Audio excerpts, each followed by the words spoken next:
प्रधानमंत्री ने मेरठ में मेजर ध्यानचंद खेल विश्वविद्यालय की आधारशिला रखी।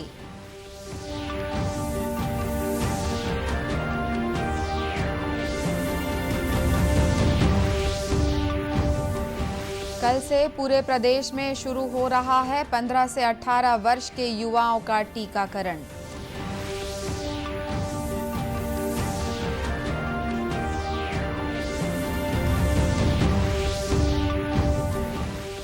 मुख्यमंत्री ने कहा, प्रदेश में कोरोना संक्रमण की गति बढ़ने के बावजूद स्थिति नियंत्रण में।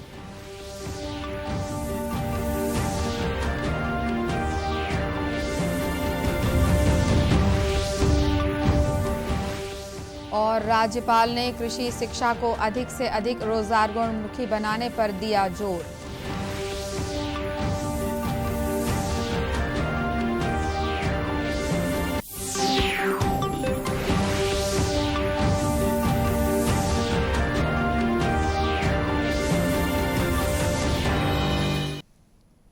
नमस्कार, आप देख रहे हैं दूरदर्शन समाचार। मैं हूं अनुराधा दुबे। अब समाचार विस्तार से। प्रधानमंत्री नरेंद्र मोदी ने आज मेरठ में मेजर ध्यानचंद खेल विश्वविद्यालय की आधारशिला रखी। करीब 700 करोड़ रुपए की लागत से बनने वाले इस विश्वविद्यालय में विभिन्न खेलों से जुड़ी प्रतिभाओं को प्रशिक्षण देने की समुचित व्यवस्था की जाएगी। इस अवसर पर जनसभा को संबोधित करते हुए प्रधानमंत्री ने कहा कि मेजर ध्यानचंद के नाम से बनने वाले इस विश्वविद्यालय के जरिए देश में विश्व स्तरीय खिलाड़ियों को तैयार करने के लिए अनुकूल माहौल उपलब्ध कराया जाएगा। आज मेरठ की स्पोर्ट्स यूनिवर्सिटी मेजर ध्यानचंद जी को समर्पित की जा रही है। और जब इस यूनिवर्सिटी का नाम मेजर ध्यानचंद जी से जुड़ जाता है तो उनका पराक्रम तो प्रेरणा देता ही है, लेकिन उनके नाम में भी एक संदेश है। उनके नाम में जो शब्द है ध्यान, बिना ध्यान केंद्रित किए, बिना फोकस एक्टिविटी किए कभी भी सफलता नहीं मिलती है। और इसलिए जिस यूनिवर्सिटी का नाम ध्यानचंद से जुड़ा हुआ हो, वहां पूरे ध्यान से काम करने वाले नौजवान देश का नाम रोशन करेंगे, ये मुझे पक्का विश्वास है। इस खेल विश्वविद्यालय में एथलेटिक्स सहित विभिन्न खेलों के लिए अलग अलग मैदान और कोर्ट बनाए जाएंगे। साथ ही तरणताल, बहुउद्देशीय हॉल और साइकिल वेलोड्रोम सहित अन्य आधुनिक सुविधाएं भी मौजूद रहेंगी। कल से पूरे प्रदेश में 15 से 18 वर्ष के युवाओं का टीकाकरण शुरू हो रहा है। पूरे देश में इस आयु वर्ग के करीब 7 करोड़ किशोर कोवैक्सीन की डोज लेने के पात्र होंगे। कोरोना संक्रमण को रोकने के लिए टीकाकरण के देशव्यापी अभियान के तहत प्रदेश में भी बड़े पैमाने पर तैयारियां की गई हैं। जैसा कि खबर दी जा चुकी है कि प्रधानमंत्री नरेंद्र मोदी ने हाल ही में राष्ट्र के नाम अपने संबोधन में 3 जनवरी से किशोरों के टीकाकरण अभियान की घोषणा की थी। प्रदेश के स्वास्थ्य विभाग के अनुसार राज्य में 15 से 18 वर्ष के किशोरों को कल से कोवैक्सीन की डोज लगाई जाएगी। इसके लिए उन्हें कोविन पोर्टल पर ऑनलाइन पंजीकरण कराना होगा। पंजीकरण के लिए स्कूल के पहचान पत्र या आधार कार्ड का उपयोग किया जा सकता है। वहीं आगामी 10 जनवरी से स्वास्थ्य कार्यकर्ता तथा अन्य गंभीर रोगों से ग्रस्त 60 वर्ष या अधिक आयु के नागरिक अपने मौजूदा कोविन अकाउंट के माध्यम से एहतियाती डोज लगवा सकेंगे। ये डोज कोविड वैक्सीन की दूसरी डोज लेने के 9 महीने के बाद लगाई जाएगी। रायपुर जिले में भी किशोरों को आगामी 3 जनवरी से कोरोना टीका लगाने की तैयारियां शुरू हो गई हैं। इसी कड़ी में कल जिलाधीश कार्यालय में स्वास्थ्य विभाग और शिक्षा विभाग की टीम की बैठक हुई, जिसमें टीकाकरण की रूपरेखा बनाई गई। इस संबंध में जिला टीकाकरण अधिकारी आशीष वर्मा ने बताया कि किशोरों को वैक्सीन लगवाने के लिए स्वास्थ्य कार्यकर्ता लगातार उत्साहित कर रहे हैं। वहीं आवश्यकता पड़ने पर किशोरों के पालकों से भी चर्चा की जाएगी। कहा गया है कि जितने भी कोविड वैक्सीनेशन लगे हैं प्लस 18 से हम कर ही रहे हैं, तो सभी का सहयोग मिला है। उम्मीद कर रहे हैं कि बच्चों के माता पिता भी सहयोग करेंगे, और जहाँ पे ऐसा लग रहा है कि सहयोग में थोड़ी सी दिक्कत आ रही है उस जगह पे हमारी टीम जाके मोटिवेट करेगी ताकि जो अपने बच्चों को जल्द से जल्द टीकाकरण कराएं। किशोरों के टीकाकरण अभियान के साथ ही स्वास्थ्य विभाग ने आगामी 10 जनवरी से बुजुर्गों को बूस्टर डोज लगाने की तैयारी भी शुरू कर दी है। इस बीच छत्तीसगढ़ में वैक्सीन के लिए पात्र 60% आबादी को दोनों टीके लगाए जा चुके हैं। स्वास्थ्य विभाग के अनुसार अब तक 1,87,00,000 लोगों को वैक्सीन की पहली खुराक दी जा चुकी है। वहीं करीब 1,18,00,000 लोगों को दोनों टीके लगाए जा चुके हैं। मुख्यमंत्री भूपेश बघेल ने कहा है कि प्रदेश में कोरोना संक्रमण की गति बढ़ने के बावजूद स्थिति नियंत्रण में है। उन्होंने कहा कि सरकार कोरोना मरीजों को आवश्यक इलाज उपलब्ध कराने के लिए हर संभव प्रयास कर रही है। दिल्ली से लौटने के बाद पत्रकारों से चर्चा करते हुए श्री बघेल ने कहा कि प्रदेश में इस समय कोरोना के नए मरीजों में से सभी को ओमिक्रॉन का संक्रमण नहीं है। छत्तीसगढ़ में वैसे कोरोना बढ़ रहा है, कुछ शहरों में बढ़ा है, जिसमें रायगढ़ है, रायपुर है, लेकिन ये है कि जो ओमिक्रॉन है उसकी टेस्टिंग का हमारा सेंटर दिया गया है वो उड़ीसा है, और उड़ीसा में सैंपल बहुत सारे पहुंच गए हैं, तो जाम की स्थिति है। और कुछ सैंपल के रिपोर्ट आए हैं जिसमें ओमिक्रॉन नहीं था, लेकिन ओमिक्रॉन होगा फिर उसके हिसाब से भी ट्रीटमेंट होगी, लेकिन ऐसे कोई घबराने जैसी स्थिति नहीं है। और सारी व्यवस्था राज्य सरकार की ओर से की गई है। जितने भी लोग RT-PCR में पॉजिटिव पाए जा रहे हैं उसके इलाज भी लगातार चल रहा है।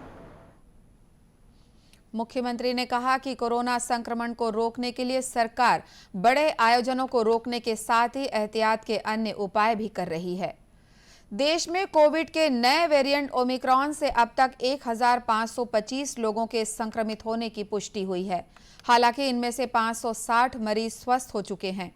महाराष्ट्र में सबसे अधिक 460 और दिल्ली में 351 मरीज मिले हैं। अब तक 23 राज्यों और केंद्र शासित प्रदेशों में ओमिक्रॉन संक्रमण का पता चला है। स्वास्थ्य मंत्रालय ने कहा है कि देश में अब तक लगभग 1,46,00,000 कोविड के टीके लगाए जा चुके हैं।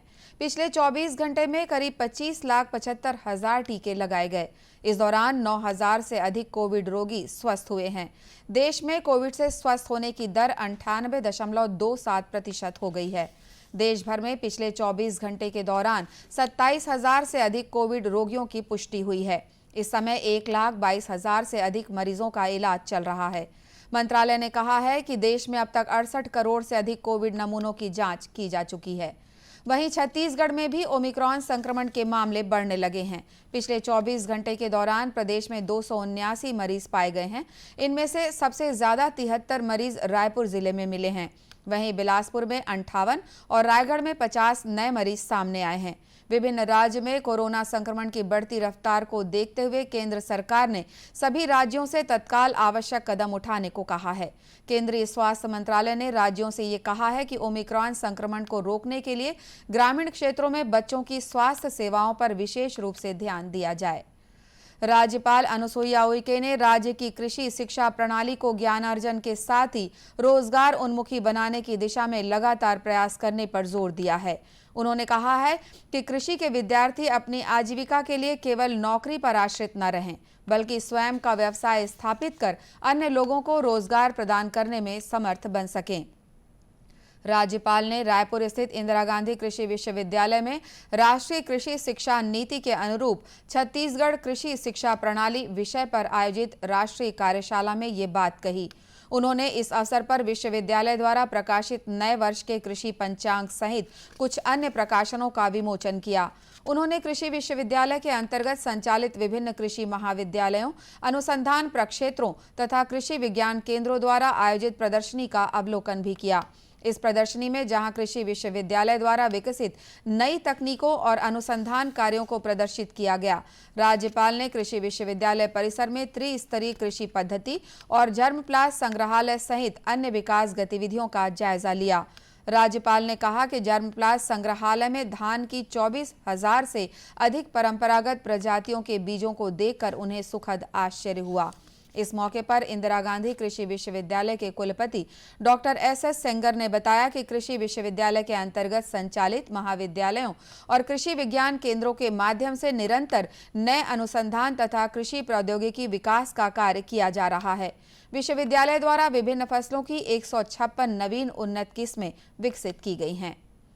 बालोद जिले में स्व सहायता समूह की महिला कमांडो ने नया वर्ष अनोखे अंदाज में मनाया। इन महिलाओं ने विश्व शांति की कामना के साथ दीप जलाकर नए साल का स्वागत किया। बालोद जिले के गुंडरदेही में इन महिलाओं के लिए आयोजित कार्यक्रम में जिले के पुलिस अधीक्षक सदानंद कुमार भी मौजूद थे। दीप प्रज्वलित कर उन्होंने कार्यक्रम का शुभारंभ किया। कार्यक्रम में सामाजिक कार्यकर्ता पद्मश्री शमशाद बेगम ने समूह की इन महिला कमांडो को विश्व शांति का संकल्प दिलाया। इस अवसर पर जिले के पुलिस अधीक्षक सदानंद कुमार ने महिला कमांडो द्वारा समाज सेवा में किए जा रहे योगदान की सराहना की।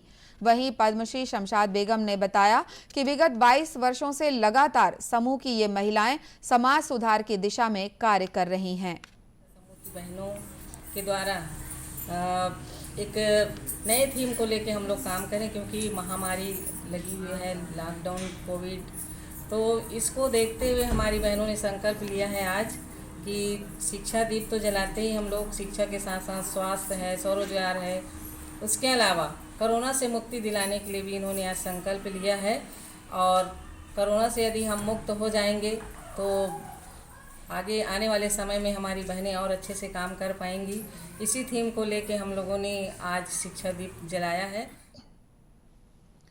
उधर जांजगीर चांपा के कोटमी सोनार गांव स्थित क्रोकोडाइल पार्क में नए साल के पहले दिन पर्यटकों की काफी भीड़ रही।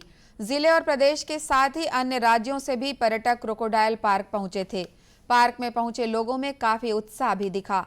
गौरतलब है कि प्रदेश का पहला क्रोकोडाइल पार्क कोटमी सोनार गांव में है, जहां दूर दूर से पर्यटक मगरमच्छों को देखने आते हैं। वैसे तो साल भर क्रोकोडाइल पार्क में पर्यटक आते हैं, लेकिन नए साल के मौके पर पर्यटकों की भीड़ और भी बढ़ जाती है। अब कुछ खबरें जिलों से। सुकमा जिले में 9 महिला सहित 44 माओवादियों ने आत्मसमर्पण कर दिया है। ये सभी माओवादी सुकमा जिले के चिंतलनार, किस्ताराम और भेजी क्षेत्रों में सक्रिय थे। सुकमा के पुलिस अधीक्षक सुनील शर्मा ने बताया कि इन माओवादियों ने कारीगुंदम गांव में पुलिस के सामने समर्पण किया। इनमें एक माओवादी पर 2 लाख रुपए का इनाम घोषित था। पुलिस अधीक्षक ने बताया कि समर्पण करने वाले सभी माओवादियों को छत्तीसगढ़ सरकार की समर्पण और पुनर्वास नीति के अनुसार सुविधाएं उपलब्ध कराई जाएंगी। बस्तर क्षेत्र में नक्सल उन्मूलन अभियान के तहत सुदूर ग्रामीण क्षेत्रों में नए पुलिस थाने बनाए जा रहे हैं। इसी कड़ी में कोंडागांव जिले में पुंगारपाल में कल नए थाने का शुभारंभ किया गया। इस पुलिस थाने के खुल जाने से ग्रामीणों में काफी उत्साह देखा गया। स्थानीय विधायक चंदन कश्यप और कोंडागांव के जिला पंचायत अध्यक्ष देवचंद मतलाम ने इस नए थाने का लोकार्पण किया। श्री कश्यप ने उम्मीद जताई कि पुंगारपाल में नया थाना शुरू होने से आसपास के गांवों में भी कानून व्यवस्था को और बेहतर बनाने में मदद मिलेगी। पुलिस अधीक्षक सिद्धार्थ तिवारी ने बताया कि वर्ष 2012 में कोंडागांव को नया जिला बनाया गया था। इस जिले में मर्दापाल सबसे ज्यादा नक्सल प्रभावित क्षेत्र रहा है। इस लिहाज से मर्दापाल क्षेत्र के अंतर्गत पुंगारपाल में नया मर्दापाल थाना खुलने से आसपास के इलाकों में पुलिस और सुरक्षा बलों का नियंत्रण ज्यादा प्रभावी हो सकेगा। 20वीं राज्य स्तरीय जूनियर और सीनियर महिला पुरुष जूडो प्रतियोगिता जगदलपुर में संपन्न हो गई। समापन समारोह में बस्तर क्षेत्र के पूर्व सांसद दिनेश कश्यप ने मुख्य अतिथि के रूप में विजेता खिलाड़ियों को पुरस्कार वितरित किए। उन्होंने कहा कि बस्तर के युवाओं में विभिन्न खेलों के लिए शारीरिक दमखम और नैसर्गिक प्रतिभा मौजूद है। इन प्रतिभाओं को तराशकर राष्ट्रीय और अंतर्राष्ट्रीय स्तर के खिलाड़ी तैयार किए जा रहे हैं। इस अवसर पर बस्तर जिला जूडो संघ के अध्यक्ष किरण देव ने कहा कि कोरोना काल में खिलाड़ियों का अभ्यास रुक गया था, लेकिन इस प्रतियोगिता से खिलाड़ियों में फिर से उत्साह लौट आया है। इस प्रतियोगिता में प्रदेश के 22 जिलों के 250 खिलाड़ी और 30 प्रशिक्षक तथा खेल अधिकारी शामिल हुए। प्रतियोगिता के विभिन्न वर्गों में पहला स्थान प्राप्त करने वाले जूडो खिलाड़ियों को कर्नाटक में होने वाली आगामी राष्ट्रीय जूडो प्रतियोगिता में भाग लेने का अवसर दिया जाएगा। इसी के साथ ये समाचार बुलेटिन समाप्त हुआ। नमस्कार।